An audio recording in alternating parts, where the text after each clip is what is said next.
전개가 너무 느린 거 아닙니까? 우리 명품 배우들 키 좀 살려주세요. 연출이 이러면 안 되지 말입니다. 정동원님이 부른 흩어진 계절 무한반복으로 듣고 있습니다. 처음 보는 분이신데 목소리가 좋으시네요. 낮에 뜨는 달 5화에서 준호의 몸에서 분리된 도화를 영화가 보게 되면서 끝이 났습니다. 쓰러진 그를 형과 매니저가 보게 되고 다행히 바로 몸을 되찾아 정신을 차린 준호를 보게 됩니다. 혼란스러움을 느낀 영화는 집으로 바로 돌아와 이 상황에 대해 생각하기 시작하는데요. 어릴 적 잊고 있던 기억을 떠올리게 됩니다. 어릴 적 도화를 만난 기억을 떠올리며 꿈을 꾸게 됩니다. 다시 과거로 가서 신라시대 도화가 보는 앞에서 할리타의 어깨에 상처를 추궁하고 집안의 폐물을 훔쳤다는 누명을 씌웁니다. 집안의 물건을 훔친 도둑으로 몰린 할리타는 소리부의 명령으로 가두어진 채 맞게 됩니다. 일부러 도화가 보는 앞에서 역적의 딸이 있다는 정보를 가져온 수아이고 소리부는 그녀의 얼굴을 알아본다는 사람을 데려오라 시킵니다. 이 모든 것을 지켜보던 도화는 고민 끝에 그녀를 구출해 풀어주려 합니다. 그 과정에서 그를 호위하던 이를 죽이게 되는데요. 옛 대가야로 가는 길을 알려주는 그에게 할리타는 왜 호위를 죽이면서까지 자신을 탈출시키냐 묻고 그는 그녀를 만나 간절히 이루고 싶은 것이 생겼다며 자신이 꼭 죽이러 갈 테니 잘 살아있으라 탑합니다. 이 상황에서 돌아가면 그가 어찌 될지 걱정된 할리타는 살아있지 않기만 해보십시오. 가만두지 않을 테니 라고 당부합니다.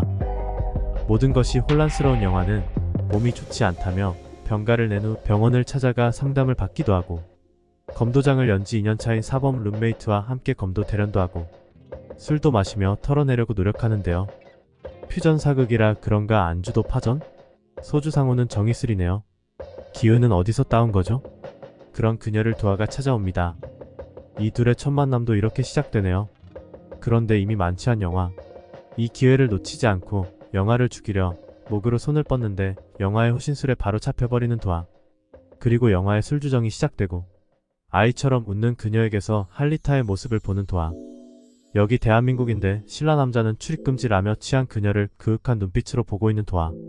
술주정하는 영화를 쳐다보는 도화. 눈빛이 아주 귀엽고 사랑스러운 사람을 쳐다보는 눈빛입니다. 더는 꿈꾸기 싫다는 영화는 자신이 떠나고 나서 준호에게 무슨 일이 생기면 어떡하냐 나으리도 준호도 떠나보내기 싫다 말하고 멱살을 잡힙니다. 기존의 드라마 틀을 깨고 멱살이라니. 잠시 보시죠. 정이슬이 준호가 자신의 남친인 듯 올린 SNS 게시물을 보게 된 나연이 준호를 만나러 간다는 영화를 예쁘게 입히고서 함께 행사장에 찾아갑니다. 행사장에 나타난 둘에게 정말 사귀는 거냐는 기자의 질문에 도화는 영화만 쳐다보고 있고 정이슬은 사귀는 게 맞다며 대답합니다. 정이슬과 무슨 다른 계약이라도 있는 건가요? 왜 가만히 있는 거야? 결국 24시간 경호를 안 하겠다며 짐을 싸서 나가는 영화. 동거에 기대했는데 이렇게 한 회 만에 갈라놓으면 안 되죠. 쓰러진 동생이 걱정된다며 영화도 없으니 자신이 곁에서 지켜보겠다며 형이 대신 들어오고 한편 석철아는 구태주에게 오늘 밤 재미있는 일이 있으니 기대하라고 했고 고 변호사를 불러 만나자고 한 석철안. 유서를 우편으로 직접 보낸 구태주는 서 대표가 부른 장소로 이동하던 고 변호사의 차에 치이게 됩니다. 구태주 죽은 걸로 위장하는 건가요? 포상금 때문일까요? 아니면 구태주를 없애고 이용할 사람을 고 변호사로 바꾸려고 하는 것일까요? 한편 부적으로 화가 끝까지 난 도화는 직접 찾아가 힘을 보여주며 자신을 방해하지 말라 경고하는데 귀신이라 그런가 초능력도 가능하네요. 또한 영화도 자기 진짜 모습을 봤다고 준호가 말했다며 전하는 민호의 말에 부적을 붙이던 혜인 스님을 떠올리게 되고 스님의 행적을 따라 절에 가게 되는데요. 혜인 스님과 영화는 어렸을 적 만난 적이 있는 사이였네요. 혜인 스님이 영화에게 집착하던 이유가 있었습니다. 그곳에서 큰 스님으로부터 호신부가 연꽃 씨앗으로 만들어졌고 악한 기운이나 귀신들로부터 자신을 보호해주고 있었다는 것을 듣게 됩니다. 결국 도화를 직접 찾아가 한준호 몸을 빌리고 있다는 것과 살아있지 않다는 게 무슨 말인지 모르겠다며 뭘 의미하냐고 묻습니다. 도화는 초능력을 쓰며 1500년 동안 이승에 묶여있는 지방령이라고 탑하면서 영화가 자신의 아내였다면서 어떻게 죽었는지 알고 싶다며 영화애가 도와달라고 합니다. 신라시대 때 둘은 결혼까지 했나 봅니다. 역시 예상한 대로 세상의 악한 모든 것들로부터 지켜줄 거라며 호신부를 선물한 사람은 다름 아닌 도화였고요. 지금부터 내 아내는 영원히 오직 너뿐이다 라는 대사를 마지막으로 6화가 끝이 납니다.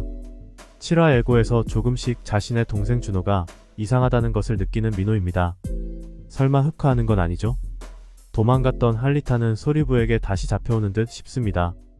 도아에게 할리타를 죽이던지 아니면 아내로 맞이하라는 선택지를 줍니다. 결혼도 억지로 한 것 같습니다. 할리타를 살리기 위해 혼인을 하지만 차갑게 그냥 지나쳐가는 모습을 보아 일부러 차갑게 대하는 것 같습니다. 나리가 살라면 살아야 하냐면서 그냥 죽이라고 합니다. 많이 다쳐온 도아를 간호하면서 결국 울음을 터뜨리는 할리타입니다. 이 모든 것을 꿈으로 본 것 같은 영화의 모습으로 끝이 나게 됩니다. 6화까지 달려온 낮에 뜨는 달, 조금 더 재미있는 각색으로 돌아오길 기대합니다. 살라면 난 살아야 하는 겁니까? 그냥 죽이지 그러셨습니까?